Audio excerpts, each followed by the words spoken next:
धर्म संस्थापनार्थाय संभवामि युगे युगे। ಹಾಯ್ ಫ್ರೆಂಡ್ಸ್, ಹೇಗಿದ್ದೀರಾ? ಇವತ್ತಿನ ಅದ್ಭುತ ವಿಡಿಯೋಗೆ ನಿಮ್ಮೆಲ್ಲರಿಗೂ ಆತ್ಮೀಯ ಸ್ವಾಗತ. ಸ್ನೇಹಿತರೆ, ಪ್ರಯಾಗ್ರಾಜ್ ಕುಂಭಮೇಳದಲ್ಲಿ ಯಾವ ರೀತಿಯ ಅದ್ಭುತ ನಡೆಯಿತು ಅಂದ್ರೆ ಅದರ ಬಗ್ಗೆ ತಿಳಿದುಕೊಂಡ ಸೈಂಟಿಸ್ಟ್ ಗಳು ಕೂಡ ಆಶ್ಚರ್ಯ ಪಡುತ್ತಿದ್ದಾರೆ. ಇಲ್ಲಿಯವರೆಗೂ ಯಾರು ಸೈನ್ಸ್ ಅನ್ನ ಆಧಾರವಾಗಿ ತೋರಿಸುತ್ತಾ ದೇವರ ಬಗ್ಗೆ ಪ್ರಶ್ನೆ ಮಾಡುತ್ತಿದ್ದರು, ಈ ಘಟನೆ ನಡೆದ ನಂತರ ಅವರು ಒಂದು ಮಾತನ್ನು ಕೂಡ ಆಡುತ್ತಿಲ್ಲ. ಆಕ್ಚುಲ್ ಆಗಿ ಪ್ರಯಾಗ್ರಾಜ್ ನ ಕುಂಭಮೇಳ ಅದ್ದೂರಿಯಾಗಿ ಶುರುವಾಗಿ ಭಕ್ತ ಸಾಗರದೊಂದಿಗೆ ಜಗಜಗಿಸುತ್ತಿದೆ. ಇಂತಹ ಸಮಯದಲ್ಲಿ ಪ್ರಯಾಗ್ರಾಜ್ ನ ಭಕ್ತಾದಿಗಳು ಗಂಗಾ ನದಿಯ ದಡದ ಮೇಲೆ ನಡೆದ ಪವಾಡವನ್ನ ನೋಡಿ ಆಶ್ಚರ್ಯ ಪಡುತ್ತಿದ್ದಾರೆ. ಸುಮಾರು ಒಂದು ವಾರಗಳಿಂದಲೂ ನಮ್ಮ ಭಾರತ ದೇಶದಲ್ಲಿ ಇದರ ಬಗ್ಗೆ ಚರ್ಚೆಗಳು ನಡೆಯುತ್ತಿದ್ದಾವೆ.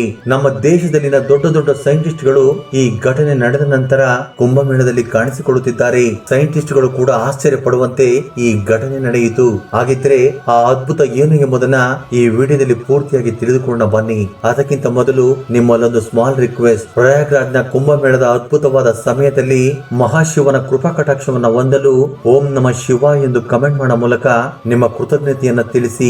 ಆಕ್ಚುಲ್ ಆಗಿ ಕುಂಭಮೇಳ ಶುರುವಾಗುವ ಒಂದು ವಾರಕ್ಕೂ ಮೊದಲು ಅಲ್ಲಿನ ಸರ್ಕಾರ ಕುಂಭಮೇಳದ ಉತ್ಸವಕ್ಕಾಗಿ ಅದ್ದೂರಿಯಾದ ಸಿದ್ಧತೆಯನ್ನ ಮಾಡಿಕೊಂಡಿತು. ಇದು ಪ್ರಪಂಚದಲ್ಲಿಯೇ ಅತ್ಯಂತ ಪ್ರಾಚೀನ ಕಾಲದ ಉತ್ಸವಗಳಲ್ಲಿ ಒಂದಾಗಿದೆ. ಇದು ಧಾರ್ಮಿಕ ವಿಶ್ವಾಸಕ್ಕೆ ಮತ್ತು ಆಧ್ಯಾತ್ಮಿಕ ಸಂಪ್ರದಾಯಗಳಿಗೆ ಪ್ರತೀಕವಾಗಿದೆ ಎಂದು ಹೇಳುವುದಕ್ಕೆ ಯಾವುದೇ ರೀತಿಯ ಸಂದೇಹವಿಲ್ಲ. ಇಂತಹ ಸಂಪ್ರದಾಯದ ಉತ್ಸವದಲ್ಲಿ ಭಾಗವಾಗಬೇಕೆಂದು ದೇಶದ 4 ಮೂಲೆಗಳಿಂದಲೂ ಕೂಡ ಭಕ್ತಾದಿಗಳು ಬರುತ್ತಿದ್ದಾರೆ. ಆದ್ರೆ ಇಲ್ಲಿಗೆ ಬಂದ ಪ್ರತಿಯೊಬ್ಬ ಭಕ್ತರು ಕೂಡ ಇದರ ಪ್ರಾಚೀನ ಕಾಲದ ಚರಿತ್ರೆಯನ್ನ ತಿಳಿದುಕೊಳ್ಳಬೇಕೆಂದು ಬಯಸುತ್ತಿದ್ದಾರೆ.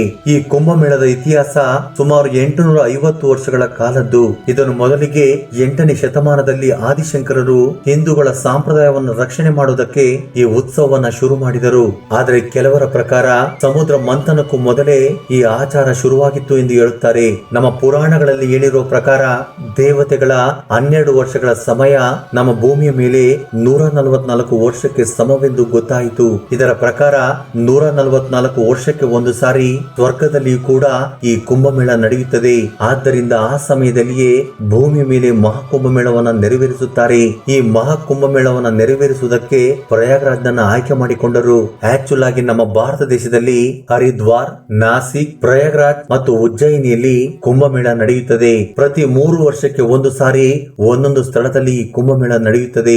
ಅಂದ್ರೆ ಮೊದಲನೇ ಸ್ಥಳದಲ್ಲಿ ನಡೆದ ಕುಂಭಮೇಳ ಮತ್ತೆ ಶುರುವಾಗುವುದಕ್ಕೆ ಮತ್ತೆ 12 ವರ್ಷಗಳ ಸಮಯ ತೆಗೆದುಕೊಳ್ಳುತ್ತದೆ. ಪ್ರಯಾಗ್ರಾಜ್ ನಲ್ಲಿ ನಡೆಯುವ ಕುಂಭಮೇಳವನ್ನ ಮಹಾಕುಂಭಮೇಳ ಎಂದು ಕರೆಯುತ್ತಾರೆ. ಅದೇ ರೀತಿ ಹರಿದ್ವಾರದಲ್ಲಿ ನಡೆಯುವ ಕುಂಭಮೇಳವನ್ನ ಅರ್ಧ ಕುಂಭಮೇಳ ಎಂದು ಕರೆಯುತ್ತಾರೆ. ಹಾಗಿರುವಾಗ ಈ ಸಾರಿಯ ಕುಂಭಮೇಳ ಪ್ರಯಾಗ್ರಾಜ್ ನಲ್ಲಿ ಜನವರಿ 13ರಿಂದ ಫೆಬ್ರವರಿ 28 ಮಹಾಶಿವರಾತ್ರಿಯವರೆಗೂ ನಡೆಯುತ್ತದೆ.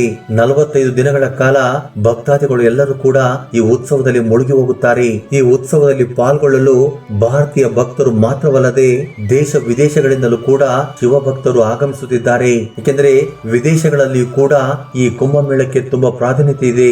ಆದ್ದರಿಂದ ಅಲ್ಲಿನ ಸರ್ಕಾರ ಪ್ರಯಾಗ್ರಾಜ್ ನಲ್ಲಿನ ಕುಂಭಮೇಳಕ್ಕೆ ಹೆಚ್ಚಿನ ದೃಷ್ಟಿಯನ್ನ ಇಟ್ಟಿದೆ.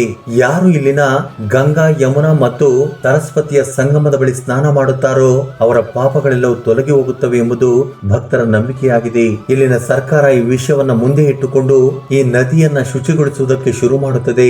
ಆಗ ಅದೇ ಸಮಯಕ್ಕೆ ಯಾರು ಊಹಿಸಲಾಗದ ಒಂದು ಅದ್ಭುತ ನಡೆಯುತ್ತದೆ. ಪ್ರಯಾಗ್ರಾಜ್ ನಲ್ಲಿ ಕುಂಭಮೇಳದ ಸಿದ್ಧತೆ ನಡೆಯುತ್ತಿರುವಾಗ ಗಂಗಾ ನದಿಯಲ್ಲಿ ಯಾರು ಊಹಿಸಲಾಗದ ಒಂದು ಪವಾಡ ನಡೆಯುತ್ತದೆ. ಅಲ್ಲಿನ ಸರ್ಕಾರ ಕೆಲವು ಮಂದಿ ವರ್ಕರ್ಸ್ ಗಳ ಸಹಾಯ ತೆಗೆದುಕೊಂಡು ಈ ಪ್ರದೇಶವನ್ನ ಸ್ವಲ್ಪ ಸ್ವಲ್ಪವಾಗಿ ಶುಚಿಗೊಳಿಸುತ್ತಾ ಬರುತ್ತಿತ್ತು. ಅವರೆಲ್ಲರೂ ಕೆಲಸ ಮಾಡುತ್ತಿರುವಾಗ ಗಂಗಾ ನದಿಯ ಮೇಲೆ ಒಬ್ಬ 16 ವರ್ಷದ ಹುಡುಗಿ ಓಡುತ್ತಿರುವಂತೆ ಕಾಣಿಸುತ್ತಾಳೆ. ಇದನ್ನ ಅಲ್ಲಿರೋ ವರ್ಕರ್ಸ್ ಗಳ ಜೊತೆ ಅಲ್ಲಿದ್ದ 100 ಭಕ್ತಾದಿಗಳು ಕೂಡ ತಮ್ಮ ಕಣ್ಣಾರೆ ನೋಡುತ್ತಾರೆ.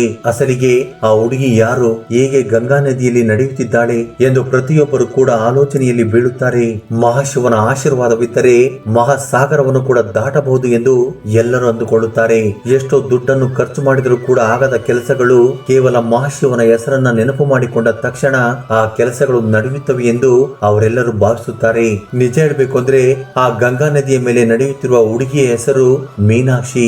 ಈಕೆ ಮಹಾಶಿವನಿಗೆ ಮಹಾಭಕ್ತೆಯಾಗಿದ್ದಳು. ಶಿವನ ನಾಮಸ್ಮರಣೆಯನ್ನ ಮಾಡುತ್ತಾ ಈಕೆ ಗಂಗಾ ನದಿಯನ್ನು ಕೂಡ ದಾಟಿದಳು. 16 ವರ್ಷಗಳಿಂದ ತಪಸ್ಸು ಮಾಡುವ ಮಹಾ ಋಷಿಗಳು ಮಾಡದ ಸಾಧನೆಯನ್ನ ಈಕೆ ತುಂಬಾ ಸುಲಭವಾಗಿ ಮಾಡಿದಳು. ನಿಜವಾಗಿಯೂ ಭಕ್ತರೆಲ್ಲರೂ ಗಂಗಾ, ಯಮುನಾ ಮತ್ತು ಅದೃಶ್ಯ ದೇವತೆ ಸರಸ್ವತಿ ಸಂಗಮದಲ್ಲಿ ಸ್ನಾನ ಮಾಡಿ ಪಾಪವನ್ನು ಕಳೆದುಕೊಳ್ಳಬೇಕೆಂದು ಭಾವಿಸುತ್ತಾರೆ. ಅಂತ ಪ್ರಯಾಗ್ರಾಜ್ನಲ್ಲಿಯೇ ಮೀನಾಕ್ಷಿ ವಾಸ ಮಾಡುತ್ತಿದ್ದಳು. 16 ವರ್ಷದ ಈ ಹುಡುಗಿ ಪ್ರತಿದಿನ ಹಾಲನ್ನು ಮಾರಾಟ ಮಾಡಿ ತನ್ನ ಕುಟುಂಬವನ್ನ ಪೋಷಿಸುತ್ತಿದ್ದಳು. ಈ ದಿನ ಪ್ರಪಂಚವೆಲ್ಲವೂ ಕೂಡ ಈಕೆಯ ಬಗ್ಗೆ ಚರ್ಚೆ ಮಾಡುತ್ತಿದೆ.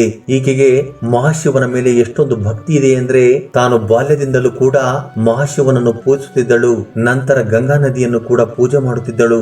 ಆಕೆಗೆ ಗಂಗಾ ನದಿ ಒಂದು ನದಿ ಮಾತ್ರವಲ್ಲ, ಅದು ಒಂದು ದೇವಿಯ ರೂಪವೆಂದು ಚೆನ್ನಾಗಿ ಅರ್ಥ ಮಾಡಿಕೊಂಡಿದ್ದಳು. ಬೆಳಿಗ್ಗೆ ಸೂರ್ಯ ಉದಯಕ್ಕೂ ಮೊದಲು ಗಂಗಾ ನದಿಯಲ್ಲಿ ಸ್ನಾನ ಮಾಡಿ ಶಿವಲಿಂಗಕ್ಕೆ ಜಲಾಭಿಷೇಕವನ್ನ ಮಾಡುವುದಕ್ಕೆ ಹೋಗುತ್ತಿದ್ದಳು. ಆ ನಂತರ ತನ್ನ ಬಳಿ ಇದ್ದ ಸ್ವಲ್ಪ ಹಾಲಿನಿಂದ ಅಭಿಷೇಕವನ್ನು ಕೂಡ ಮಾಡುತ್ತಿದ್ದಳು. ಪೂಜೆ ಕಂಪ್ಲೀಟ್ ಆದ ನಂತರ ತನ್ನ ಬಳಿ ಇದ್ದ ಹಾಲನ್ನ ತೆಗೆದುಕೊಂಡು ಪ್ರಯಾಗ್ರಾಜ್ನಲ್ಲಿ ಮಾರಾಟ ಮಾಡುವುದಕ್ಕೆ ಹೋಗುತ್ತಿದ್ದಳು. ಆದ್ರೆ ಹಾಲನ್ನು ಮಾರಾಟ ಮಾಡುವುದಕ್ಕೆ ಹೋಗುವುದಕ್ಕೆ ಮೊದಲು ಒಂದು ಚೆಂಬಿನಲ್ಲಿ ಹಾಲನ್ನ ತೆಗೆದುಕೊಂಡು ಒಬ್ಬ ಮಹಾ ಸಾಧುವಿಗೆ ಕೊಡುತ್ತಿದ್ದಳು. ಅದೇ ರೀತಿ ಆ ಸಾಧುವು ಕುಂಭಮೇಳದ ಸಮಯದಲ್ಲಿ ಕೂಡ ಒಂದು ಮರದ ಕೆಳಗಡೆ ಕುಳಿತುಕೊಂಡು ಧ್ಯಾನವನ್ನು ಮಾಡುತ್ತಾ ಇರುತ್ತಾರೆ.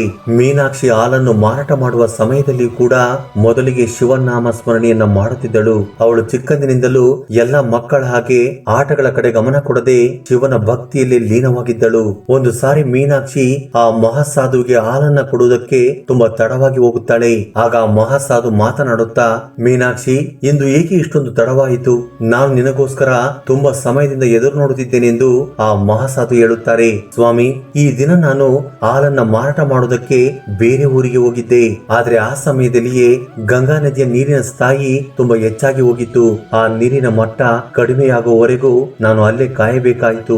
ಆದ್ದರಿಂದಲೇ ಇಲ್ಲಿಗೆ ಬರುವುದಕ್ಕೆ ತಡವಾಯಿತು ಎಂದು ಮೀನಾಕ್ಷಿ ಆ ಮಹಾಸಾಧುವಿಗೆ ಹೇಳುತ್ತಾಳೆ.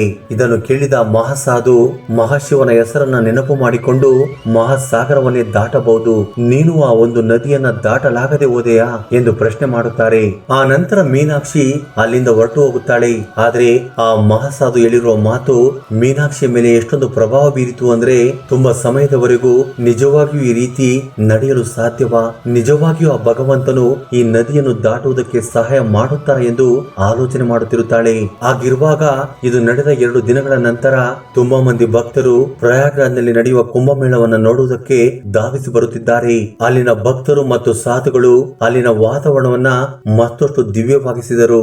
ಆದ್ರೆ ಅಂದುಕೊಳ್ಳದ ರೀತಿ ಗಂಗಾ ನದಿಯ ನೀರಿನ ಮಟ್ಟ ಮತ್ತಷ್ಟು ಹೆಚ್ಚಾಗುತ್ತಾ ಹೋಯಿತು. ಅದಾದ ಸ್ವಲ್ಪ ಸಮಯದಲ್ಲಿಯೇ ಕೆಲವು ಪ್ರದೇಶಗಳಲ್ಲಿ ಜೋರಾದ ಮಳೆ ಬೀಳುವುದಕ್ಕೆ ಶುರುವಾಗುತ್ತದೆ. ಇದರಿಂದ ಅಲ್ಲಿರುವ ಶಿಬಿರಗಳು ಕೂಡ ನೀರಿನಲ್ಲಿ ಮುಳುಗಿ ಹೋಗುತ್ತವೆ. ಆಗ ಅಧಿಕಾರಿಗಳು ಭಕ್ತಾದಿಗಳ ಸುರಕ್ಷತೆಯನ್ನ ಗಮನದಲ್ಲಿಟ್ಟುಕೊಂಡು ಅವರನ್ನ ಸುರಕ್ಷಿತವಾದ ಸ್ಥಳಕ್ಕೆ ವರ್ಗಾಯಿಸುತ್ತಾರೆ. ಆದರೆ ಗಂಗಾ ನದಿಯ ಪ್ರವಾಹ ಎಷ್ಟೊಂದು ವೇಗವಾಗಿ ಹೆಚ್ಚುತ್ತಾ ಹೋಯಿತು ಅಂದ್ರೆ ಇದರಿಂದ ಭಕ್ತಾದಿಗಳೆಲ್ಲರೂ ಕೂಡ ಅಲ್ಲಿಂದ ಓಡಿ ಹೋಗುವುದಕ್ಕೆ ಶುರು ಮಾಡುತ್ತಾರೆ. ಆಗ ಅದೇ ದಿನ ಮೀನಾಕ್ಷಿಯ ತಂದೆ ಹಾಲನ್ನು ಮಾರಾಟ ಮಾಡುವುದಕ್ಕೆ ಬೇರೆ ಊರಿಗೆ ಹೋಗಿರುತ್ತಾರೆ. ಗಂಗಾ ನದಿಯ ನೀರಿನ ಮಟ್ಟ ಹೆಚ್ಚಾಗಿರುವುದರಿಂದ ಆತ ಅಲ್ಲೇ ಉಳಿದುಕೊಳ್ಳುತ್ತಾನೆ. ಮತ್ತೊಂದು ಕಡೆ ಒಂದು ದೋಣಿಯು ಕೂಡ ಗಂಗಾ ನದಿಯಲ್ಲಿ ಪ್ರಯಾಣ ಮಾಡುತ್ತಿಲ್ಲ. ಜೋರಾಗಿ ಮಳೆ ಬೀಳುತ್ತಿರುವ ಕಾರಣ ಯಾರು ಕೂಡ ದೋಣಿಯನ್ನು ನಡೆಸುತ್ತಿಲ್ಲ. ಆಗ ಮೀನಾಕ್ಷಿ ನನ್ನ ತಂದೆ ಮಳೆಯಲ್ಲಿ ಸಿಕ್ಕಿಕೊಂಡಿದ್ದಾರೆ ಎಂಬ ವಿಷಯವನ್ನು ತಿಳಿದ ತಕ್ಷಣ ತುಂಬಾ ದುಃಖ ಪಡುತ್ತಿದ್ದಾಳೆ. ಆಗ ಮೀನಾಕ್ಷಿ ಸ್ವಲ್ಪನೂ ಕೂಡ ಯೋಚನೆ ಮಾಡದೆ ಗಂಗಾ ನದಿಯ ಬಳಿ ಹೋಗುತ್ತಾಳೆ. ಅಲ್ಲಿರುವ ಭಕ್ತಾದಿಗಳೆಲ್ಲರೂ ಕೂಡ ಪ್ರವಾಹವನ್ನ ನೋಡಿ ಭಯ ಬೀಳುತ್ತಿದ್ದಾರೆ. ಗಂಗಾ ನದಿಯ ನೀರಿನ ಮಟ್ಟ ಹೆಚ್ಚಾಗಿರುವ ಕಾರಣ ಯಾರು ಕೂಡ ಅಲ್ಲಿ ಪ್ರಯಾಣ ಮಾಡೋದಕ್ಕೆ ಸಾಧ್ಯವಿಲ್ಲವೆಂದು ಅಲ್ಲಿನ ಭಕ್ತಾದಿಗಳು ಹೇಳುತ್ತಿರುತ್ತಾರೆ. ಆದ್ರೆ ಮೀನಾಕ್ಷಿ ಮಾತ್ರ ಮುಂದೆ ಇಟ್ಟಿರುವ ಹೆಜ್ಜೆಯನ್ನ ಹಿಂದಕ್ಕೆ ಇಡದೆ ಗಂಗಾ ನದಿಯ ದಡದ ಮೇಲೆ ನಿಂತುಕೊಂಡು ಮಹಾಶಿವನ ಹೆಸರನ್ನ ನೆನಪು ಮಾಡಿಕೊಂಡು ಕಣ್ಣನ್ನ ಮುಚ್ಚಿಕೊಂಡು ನನ್ನ ತಂದೆಯನ್ನ ಕಾಪಾಡುವುದಕ್ಕೆ ನನಗೆ ಶಕ್ತಿ ನೀಡಿ ಎಂದು ಗಂಗಾ ನದಿಯನ್ನ ಪ್ರಾರ್ಥನೆ ಮಾಡುತ್ತಾಳೆ. ಯಾವಾಗ ಮೀನಾಕ್ಷಿ ಗಂಗಾ ನದಿಯಲ್ಲಿ ಕಾಲಿಡುತ್ತಾಳೋ ಆಗ ಅಲ್ಲಿನ ಭಕ್ತರು ಒಂದು ಅದ್ಭುತವಾದ ದೃಶ್ಯವನ್ನ ನೋಡುತ್ತಾರೆ. ಗಂಗಾ ನದಿಯ ತೀವ್ರವಾದ ಪ್ರವಾಹದಲ್ಲಿ ಯಾವುದೇ ಮನುಷ್ಯನಾಗಿದ್ದರೂ ಕೂಡ ಕೊಚ್ಚಿಕೊಂಡು ಹೋಗುತ್ತಾನೆ. ಆದ್ರೆ ಮೀನಾಕ್ಷಿ ಆ ಗಂಗಾ ನದಿಯಲ್ಲಿ ಕಾಲಿಟ್ಟ ತಕ್ಷಣ ಅದರ ಪ್ರವಾಹ ಒಂದೇ ಸಾರಿಗೆ ಕಡಿಮೆಯಾಗುತ್ತದೆ. ಆಕೆ ಯಾವುದೇ ಭಯವಿಲ್ಲದೆ ಗಂಗಾ ನದಿಯ ಮೇಲೆ ನಡೆಯುತ್ತಿದ್ದಾಳೆ. ಸ್ನೇಹಿತರೆ, ನಿಮ್ಮಲ್ಲಿ ತುಂಬಾ ಮಂದಿ ಇದನ್ನ ನಂಬಲಾಗದೆ ಇರಬಹುದು. ಆದ್ರೆ ಆ ಸಮಯದಲ್ಲಿ ಅಲ್ಲಿರುವ ಭಕ್ತಾದಿಗಳು ಎಲ್ಲರೂ ಕೂಡ ಈ ದೃಶ್ಯವನ್ನ ಕಣ್ಣಾರೆ ಕಂಡಿದ್ದಾರೆ. ಸ್ವಲ್ಪ ಮಂದಿ ಏನೋ ಇದು ಮಹಾಶಿವನ ಶಕ್ತಿ ಎಂದು ಹೇಳಿದರೆ, ಇನ್ನು ಕೆಲವು ಮಂದಿ ಈಕೆ ಸಾಮಾನ್ಯ ಹೆಣ್ಣಲ್ಲ ಎಂದು ಹೇಳುತ್ತಾರೆ. ಮೀನಾಕ್ಷಿ ತನ್ನ ತಂದೆಯ ಜೊತೆ ಅಲ್ಲಿರುವ ಕೆಲವು ಮಂದಿಯನ್ನು ಕೂಡ ತುಂಬಾ ಸುಲಭವಾಗಿ ತನ್ನ ಹಿಂದೆ ಕರೆದು ನಡೆದುಕೊಂಡು ಬರುತ್ತಾಳೆ. ಸ್ವಲ್ಪ ಸಮಯದಲ್ಲಿಯೇ ಪ್ರಯಾಗ್ರಾಜ್ನಲ್ಲಿನ ಜನರೆಲ್ಲರೂ ಕೂಡ ಮೀನಾಕ್ಷಿ ಬಗ್ಗೆ ಚರ್ಚೆ ಮಾಡುತ್ತಿದ್ದಾರೆ. ಪ್ರಯಾಗ್ರಾಜ್ನಲ್ಲಿನ ಪ್ರತಿಯೊಬ್ಬರಿಗೂ ಕೂಡ ಗೊತ್ತಾಗುತ್ತದೆ, ಅಲ್ಲಿರುವ ಜನರೆಲ್ಲರೂ ಕೂಡ ಮೀನಾಕ್ಷಿ ಬಗ್ಗೆ ಚರ್ಚೆ ಮಾಡುತ್ತಿದ್ದಾರೆ. ಕುಂಭಮೇಳದ ಸಮಯದಲ್ಲಿ ನಡೆದ ಈ ಘಟನೆ ಭಗವಂತನ ಮೇಲೆ ನಂಬಿಕೆ ಇಟ್ಟರೆ ಪ್ರಕೃತಿ ಕೂಡ ನಮಗೆ ಸಹಾಯ ಮಾಡುತ್ತದೆ ಎಂದು ತೋರಿಸಿತು. ಸ್ನೇಹಿತರೆ, ಇದು ಮಹಾಶಿವನ ಪವಾಡವಾ ಅಥವಾ ನಿಜವಾಗಿಯೂ ಮೀನಾಕ್ಷಿಗೆ ಶಕ್ತಿ ಇದೆಯಾ? ಇದರ ಬಗ್ಗೆ ನಿಮ್ಮ ಅಭಿಪ್ರಾಯ ಅನಿಸಿಕೆಗಳನ್ನ ಕಮೆಂಟ್ ಬಾಕ್ಸ್ ಅಲ್ಲಿ ಕಮೆಂಟ್ ಮಾಡಿ. ಹಾಗೆ ಈ ವಿಡಿಯೋ ನಿಮ್ಗೆ ಇಷ್ಟವಾಗಿದ್ದರೆ ದಯವಿಟ್ಟು ಲೈಕ್ ಮಾಡೋದನ್ನ ಮರೆಯಬೇಡಿ. ಜೈ ಶ್ರೀ ಕೃಷ್ಣ ವಾಸುದೇವ. ಧನ್ಯವಾದಗಳು.